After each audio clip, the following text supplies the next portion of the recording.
guys, pinapayagan tayong kumuha ng clips dito sa PMBIC Santa Clara Private Motorcycle Inspection Center. Ayan guys, oh.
Ayan guys, magpa-rehistro tayo ng motor.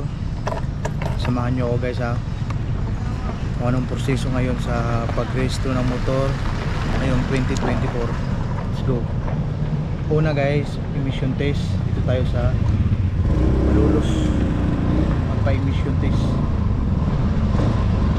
Update ko kayo guys pagdating natin sa loob ng emission test center.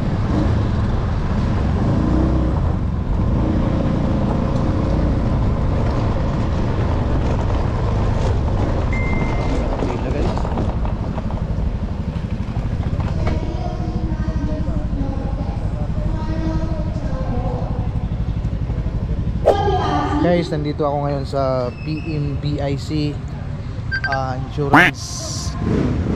Ano siya to? Dito sa Malolos.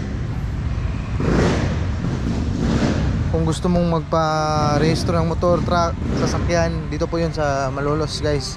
Pakita ko sa inyo kung gaano karami yung mga nagpa-rehistro ng mga motor guys. Isa na ako dito na nag-iintay. Ayan.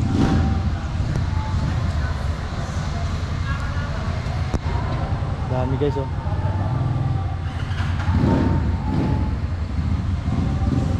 Ganyan. Mamaya guys, pag naisalang na niyo yung aking motor, videoan natin kung papayag silang makakuha tayo ng clips para malaman nyo guys kung paano proseso ngayong 2024 magpa-rehistro ng motor. Guys, pagkatapos ng inspection sa mga rehistro, pipila na tayo dito sa motorcycle line para i-test yung ating motor.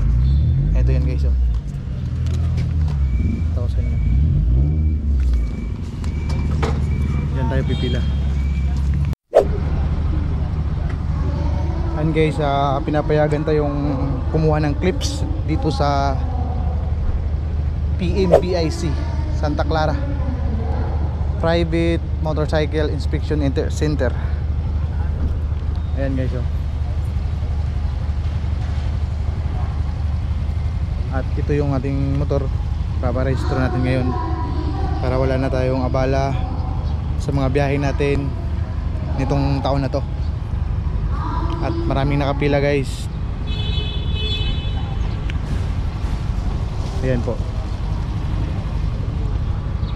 Mamaya guys, ang gagawin natin is kukuha tayo ng clips kasi pinayagan tayo para kumuha ng mga clips dyan sa loob ng testing area.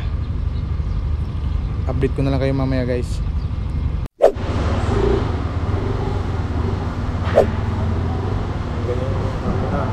Malalong kapatid ko, waterproof. Hindi niya alam may cases. Waterproof to, 10 meters, pero pag Hindi yung kahit wala yung ganito. oh, Sa akin yung may ganyan, masira agad eh. Yung ano eh, mahal-mahal. ano bang GoPro yun? Tao ko lang din binili eh. Pagkatapos ng mga ilang pila guys, nakasalang na rin yung ating motor. Unang tinis yung lights niya sa harap, high and low, signal light, sina, and then yung gulong. Pagkatapos sa gulong, dito naman sa likod at nilagyan ng smoke test, yung tank test sa smoke, nilagay sa tamputso guys. At maraming salamat, wala namang naging problema yung ating motor. Pasado guys. Sa gustong magpa-rehistro, magpa-smoke test, dito na kayo sa BMBIS. Dito yan guys sa Santa Clara, Malolos, Bulacan. At hindi kayo maghihintay ng matagal dahil smooth ang ilang transaksyon, mabilis at walang hassle, goods para sa akin. Kaya let's go na mga motorista. Guys, pagkatapos ng smoke test, insurance na naman. Pagkatapos ng insurance, dito na ako guys sa waiting area ng LTO, waiting for releasing sa ating rehistro ng ating motor. Salamat guys, thank you.